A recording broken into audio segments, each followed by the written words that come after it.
What's up, YouTube? It's Bullseye 8231 back up under the hood in a 2003 Toyota 4Runner. So today I'm going to be showing you how to change a blower motor.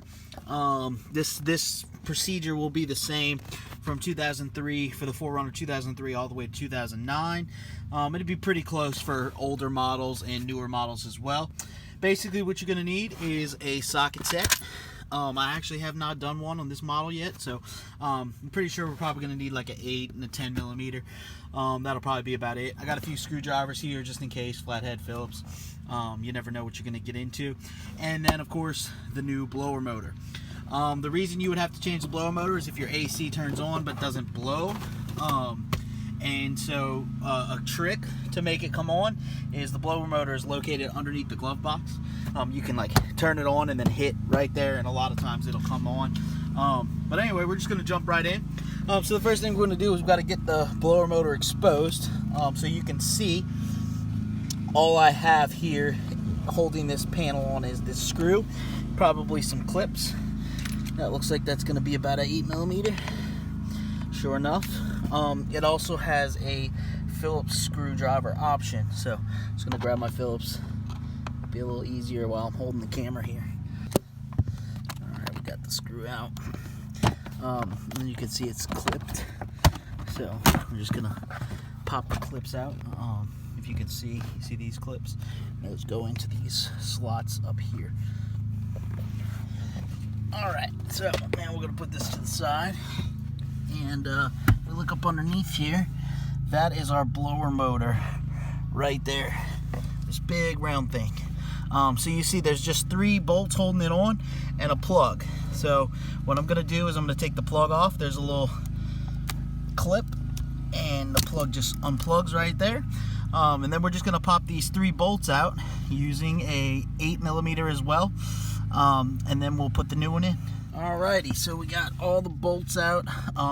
They are 8 millimeters, just like I said. They're like little brass. You can actually use an 8 millimeter or a Phillips. But anyway, I got the last one here coming out, and then we're just gonna drop the whole motor down. Alright, you can see this motor's got some miles on it. It's kind of rusty here at the top and everything. Some motors that you buy online do not come with the new shroud.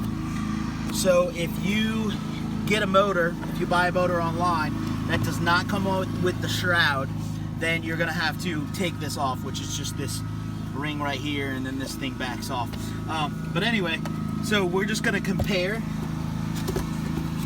the new motor to the old one here. Get it out of the packaging. Anytime you buy a motor, especially aftermarket, Toyota wanted $340 for this, so I went ahead and got the one for 90 bucks at my local auto parts store. Alright, so they look pretty much exactly the same. Make sure your plug is going to be the same. Plugs are going to be the same. Alright, so now we're just ready to put it back in, and you basically put it in just like you took it out. The square end is going to go that way, and it just sits right in, and then you put the 3 bolts back in. Alright, now I got it all bolted back in. Got 1, 2, 3. The one was all the way on the back, if you can see that there. So I got all 3 of them back connected. Now we're going to put our plug back in its proper place. As you can see there. Make sure it clicks in good. Okay, feels like it snapped in. Alright, now all we have to do left to do is put our plastic cover back on. And basically what we're going to do is we're just going to align the snaps, and we're going to snap it back in. And before I make sure that make sure you put the bolt in, but before I do that, I'm going to go ahead and make sure it works. And then we will have successfully changed the blower motor, and everything seems to be working great. Working good. Air's blowing out of the vents here. Cool deal. Alright, well, we're good to go ahead and put the bolt back in, and we'll be all set. Thank y'all for watching. I hope this video was helpful, and let me know if you have any questions. Don't forget to like. Y'all have a good one.